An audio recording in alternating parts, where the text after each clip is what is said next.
3 steps to properly answer levels question for O-level geography paper.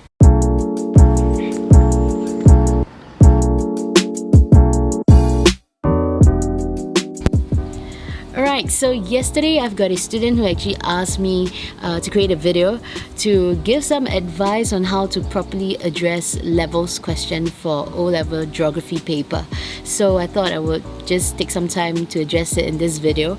And actually levels question, the thought of it is that it's very daunting. It's an essay question. There's so much to write. You need to include case studies and you need to take a stand, and you can only do this within like about 15 to 20 minutes, which is very demanding, but with practice it gets easier.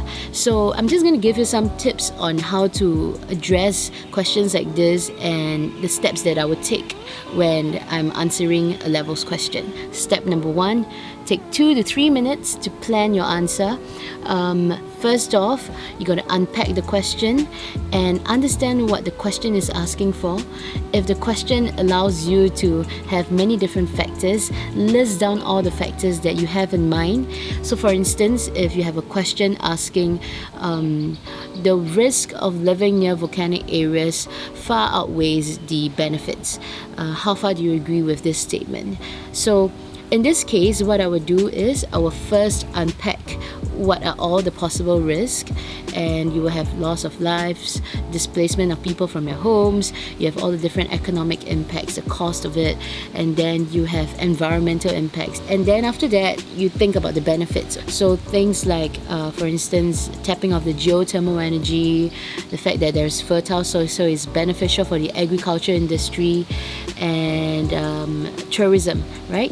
So now that you have listed down all the risk and the benefits, which one do you choose? So that's the main concern. So step number 2, choose the factors according to whether you have case studies to support. Because if you choose a particular risk that you like or you prefer, but yet you don't have a good case study to support, your whole explanation will become much weaker. And step number 3, think about your stand.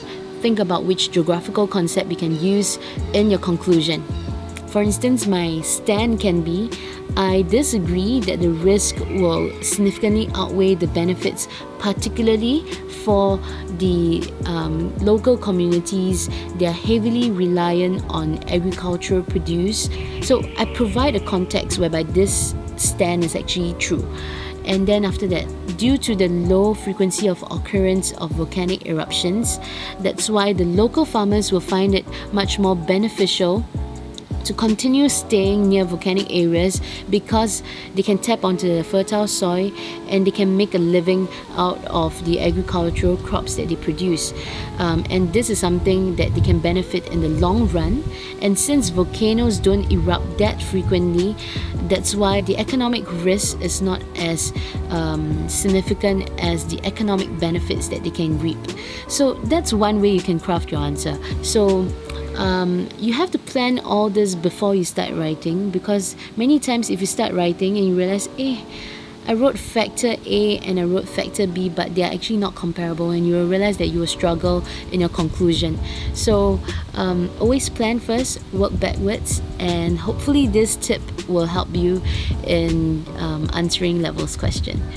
That's all for today. I'll see you guys tomorrow. Have a great day. Bye.